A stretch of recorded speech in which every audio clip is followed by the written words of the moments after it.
हिंदुस्तान पर मुगलों ने कई सौ साल तक राज किया। मुगल शासनकाल के बारे में कई किताबें लिखी गई हैं। इतिहास को पसंद करने वाले मुगल काल की हर बात जानने के लिए हमेशा उत्सुक रहते हैं। इस क्रम में वे अपनी पुरानी किताबों का संकलन हमेशा अपने साथ रखते हैं। ऐसे कई संकलन हैं जिसमें मुगलों के बारे में कई अनकही बातें छिपी हैं। आज हम आपको मुगलों के स्वादिष्ट खाने के बारे में बताने जा रहे हैं।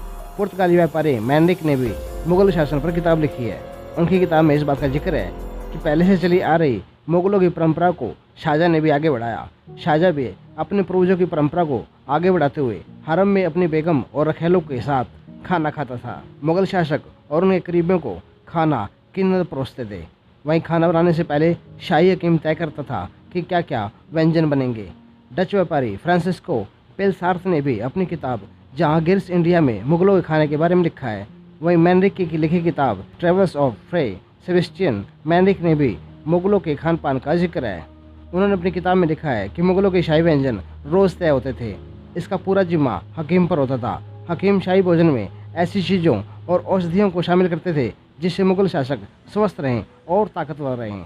मुगलों का खाना मौसम और बादशाह के स्वास्थ्य के हिसाब से तय होता था। चावल के दानों पर चांदी के वर्क किए जाते थे। इसके बारे में कहा गया है कि चांदी की वजह से खाना पचने में आसानी होती थी।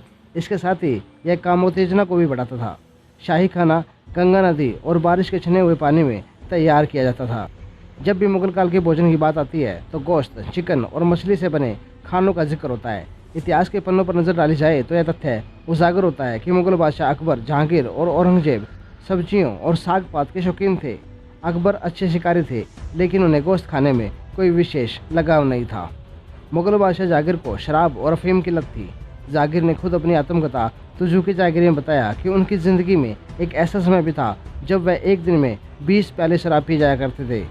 14 प्याले वह दिन में पीते थे और 6 प्याले रात में। जहांगीर शराब में जो बर्फ़ डालते थे उन्हें कश्मीर से लाया जाता था। अकबर सप्ताह में 3 दिन शाकाहारी था और अन्य दिनों में वह मुर्ग मुसल्लम और नवरत्न कौरमा जैसे पारंपरिक मुगलई भोजन का आनंद लेता था। जानकारी अच्छी लगी तो चैनल को सब्सक्राइब करें। धन्यवाद।